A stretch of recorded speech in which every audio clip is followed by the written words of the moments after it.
사도행적 제42장 항해와 파선.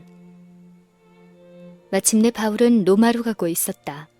누가는 우리의 배 타고 이달리아로 갈 일이 작정되매 바울과 다른 죄수 몇 사람을 아구사도 대백부장 율리오란 사람에게 맡기니 아시아 해변 각처로 가려 하는 아드라뭇 대노 배에 우리가 올라 행선할세. 마게도니아의 데살로니가 사람 아리스다고도 함께 하니라고 기록하였다. 서기 1세기에 바다로 여행하는 데는 특별한 고난과 위험이 따랐다. 선원들은 주로 해와 별의 위치를 보고 그들의 진로를 정하였으므로 해와 별들이 나타나지 아니하고 폭풍 후에 징후가 있을 때 선주들은 대양으로 모험하기를 두려워하였다. 한 해의 어떤 기간에는 안전한 항해가 거의 불가능하였다. 이제 사도 바울은 이탈리아로 가는 길고도 지루한 항해 동안 사슬에 매인 죄수로서 그에게 주어진 괴로운 경험을 견디어야만 하였다. 한 가지 사실이 그의 고난을 크게 경감시켰는데 그것은 그가 누가와 아리스다고를 동반하도록 허락을 받은 것이었다. 후에 바울은 골로새인들에게 보내는 그의 편지에서 아리스다고를 그와 함께 갇힌 자라고 언급하였으나 이것은 아리스다고가 고통 중에 있는 바울을 섬길 수 있도록 자원하여 그의 속박에 동참한 것이었다. 항해는 순조로이 시작되었다. 다음날 그들은 시돈을 향해 닻을 내렸다. 이곳에서 백부장 율리오가 바울을 친절히 대하였다.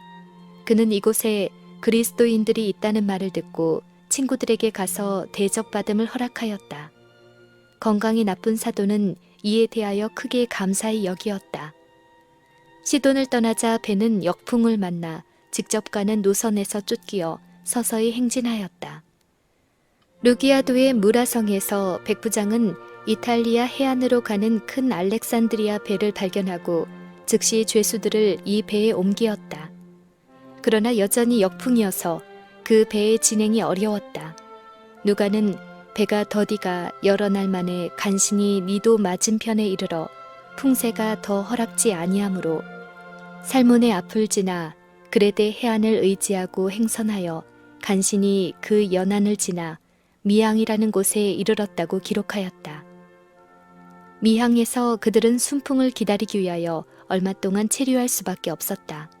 겨울이 속히 다가오고 있었으므로 행선하기가 위태하였고 배를 책임 맡은 사람들은 그 계절 전에 그들의 목적지에 도착하려는 희망을 버릴 수밖에 없었다.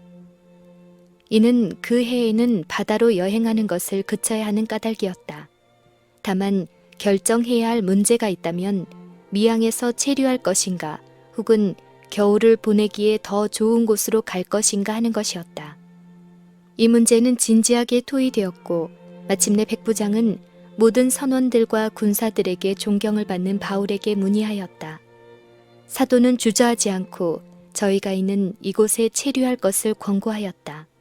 사도는 이번 행선이 하물과 배만 아니라 우리 생명에도 타격과 많은 손해가 있으리라고 말하였다. 그러나 선장과 선주와 여객과 선원의 대다수가 이 권고를 받아들이고자 아니하였다. 저희가 닻을 내린 그 항구가 과동하기에 불편하므로 거기서 떠나 아무쪼록 베닉스에 가서 과동하자 하는 자가 더 많으니 베닉스는 그레데 항구라 한편은 동북을 한편은 동남을 향하였다. 백부장은 다수의 판단에 따르고자 결정하였다. 따라서 남풍이 순하게 불매 그들은 곧 바라던 항구에 도착하리라는 희망을 가지고 미항에서 출항하였다. 그러나 얼마 못되어 광풍이 대작하니 배가 밀려 바람을 맞추어 갈 수 없었다. 폭풍에 밀려 배는 가우다라라는 작은 섬에 접근하였고 섬에 피하여 있는 동안 선원들은 최악의 경우에 대비하였다. 배가 침몰할 경우 피할 수 있는 유일한 방편인 구명선은 달고 다니는 것이어서 어느 순간에 부딪혀 산산조각이 날지 알지 못하였다. 그들이 먼저 해야 할 일은 이 구명선을 선체에 끌어올리는 것이었다. 그 후에 할 수 있는 모든 예방 조치로서 배를 든든히 하고 폭풍우를 이길 수 있도록 준비하였다. 그들은 작은 섬이 베푼 적은 보호를 오래 이용할 수 없었으며 얼마 후 그들은 다시 광풍에 휩쓸렸다. 온 밤 동안 폭풍은 맹렬하였고 경계한 보람도 없이 배에는 물이 새어들었다. 이튿날 사공들이 짐을 바다에 풀어버렸다. 밤은 다시 왔으나 바람은 자지 아니하였다. 폭풍으로 돛대가 부러지고 돛이 찢어지는 배는 격노한 바람에 이리저리 밀려다녔다. 배가 폭풍의 충돌로 비틀거리고 흔들릴 때마다 신음하는 듯한 선체는 부서질 것처럼 보였다. 침수는 신속히 증가되었고 여객들과 선원들은 계속 물을 퍼내는 일을 하였다. 배에 탄 사람들은 누구 하나 한순간이라도 쉴 수 없었다. 누가는 사흘째 되는 날에 배의 기구를 저희 손으로 내어버리니라. 여러 날 동안 해와 별이 보이지 아니하고 큰 광풍이 그대로 있음에 구원의 여망이 다 없어졌더라고 기록하였다. 14일 동안 그들은 해도 달도 없는 하늘 아래 표류하였다. 사도는 그 자신이 비록 육체적으로 고통을 당하고 있으면서도 가장 어두운 시간에 희망의 말을 하였고 모든 위급한 경우에 도움의 손이 되었다. 그는 믿음으로 무한하신 능력의 팔을 굳게 붙잡았고 그의 마음은 하나님을 의지하였다. 그는 그 자신에 대하여 염려하지 아니하였다. 하나님께서 그리스도의 진리를 로마에서 증거하도록 그를 보호하시리라는 것을 알았다. 그러나 그의 마음은 죄에 빠져 준비 없이 죽어가는 그의 주위에 있는 죄악이 많은 가련한 영혼들에 대한 동정으로 충만하였다. 바울은 그들의 생명을 아껴주시기를 하나님께 열렬히 호소하였고 그의 기도가 응답되었음이 그에게 나타났다. 폭풍이 가라앉는 것을 이용하여 바울은 갑판 위에 서서 음성을 높여 여러분이여 내 말을 듣고 글에 대해서 떠나지 아니하여 이 타격과 손상을 면하였더면 좋을 뻔하였느니라. 내가 너희에게 권하노니 이제는 안심하라. 너희 중 생명에는 아무 손상이 없겠고 오직 배뿐이리라. 나의 속한 바 곧 나의 섬기는 하나님의 사자가 어젯밤에 내 곁에 서서 말하되 바울아 두려워 말라. 네가 가이사 앞에 서야 하겠고 또 하나님께서 너와 함께 행선하는 자를 다 내게 주셨다 하였으니 그러므로 여러분이여 안심하라. 나는 내게 말씀하신 그대로 되리라고 하나님을 믿노라. 그러나 우리가 한 섬에 걸리리라고 하였다. 이 말을 듣자 희망이 소생하였다. 여객들과 선원들은 무감각에서 깨어났다. 아직도 해야 할 일이 많이 있었고 파멸을 막기 위하여 저희 힘으로 할 수 있는 모든 노력을 기울여야 하였다.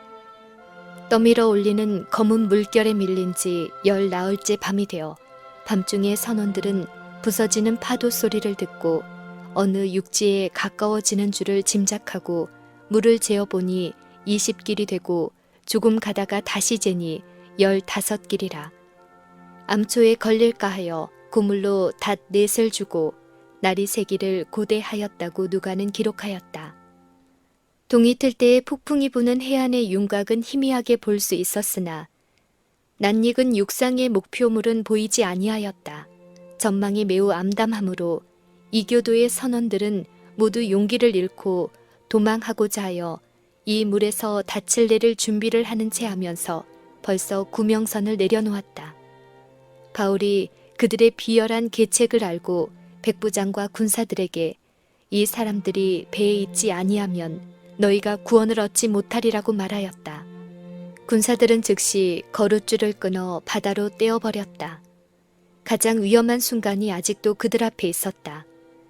다시 사도는 격려의 말을 하고 선원들과 여객들 모두에게 간청하여 음식을 먹도록 하고 너희가 기다리고 기다리며 먹지 못하고 줄인 지가 오늘까지 10나흘인즉 음식 먹으라 권하노니 이것이 너희 구원을 위하는 것이요 너희 중 머리털럭 하나라도 잃을 자가 없느니라고 말하였다.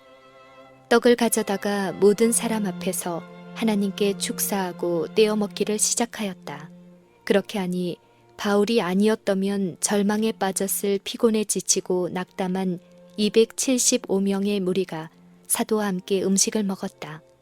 배부르게 먹고 밀을 바다에 버려 배를 가볍게 하였다. 이제는 낮이 완전히 되었으나 그들은 그들의 위치를 결정할 수 있는 어떤 것도 볼 수 없었다. 그러나 경사진 해안으로 된 항만이 눈에 띄거늘 배를 거기에 들여다 댈 수 있는가 의논한 후 닻을 끊어 바다에 버리는 동시에 깃줄을 늦추고 돛을 달고 바람을 맞추어 해안을 향하여 들어가다가 두 물이 합하여 흐르는 곳에 당하여 배를 걸매 이 물은 부딪혀 움직일 수 없이 붙고 고물은 큰 물결에 깨어져 가니라. 바울과 다른 죄수들은 이제 파선보다 더 무서운 운명의 위협을 받았다. 군사들은 육지에 도달하려고 노력하는 동안 저희가 책임진 죄수들을 지키는 일은 불가능하리라는 것을 알았다. 각인들은 자신들을 구원하기 위하여 할 수 있는 모든 일을 다 할 것이다. 그러나 만일 죄수 중에 하나라도 놓치게 되면 그 죄수를 책임진 사람들은 그 벌로 생명을 잃을 것이다. 그러므로 군사들은 죄수들을 모두 죽이고자 하였다. 로마법은 이 잔인한 정책을 제기하였으므로 이 계획은 즉시 집행되어야 하였다. 그러나 살아남은 모든 사람들이 바울에게 깊은 은혜를 입고 있었다. 백부장 율리오는 바울이 배에 탄 모든 생명을 구원하는 도구가 되었다는 사실을 알았고 또한 주께서 그와 함께 계심을 확신하였으므로 바울을 해하기를 두려워하였다.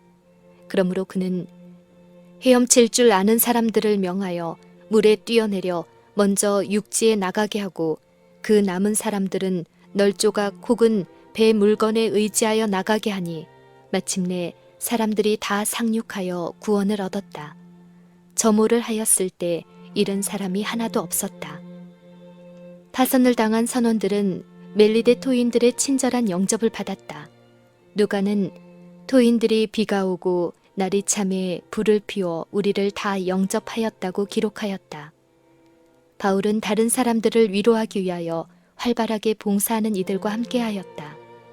바울이 한문나무를 모아 불에 넣었을 때 뜨거움을 인하여 독사가 나와 그 손을 물고 있었다. 보고 있던 사람들은 공포에 사로잡혔으며 그의 쇠사슬을 보고 바울이 죄수임을 알고 서로 말하기를 진실로 이 사람은 살인한 자로다. 바다에서는 구원을 얻었으나 공의가 살지 못하게 하심이로다 라고 하였다.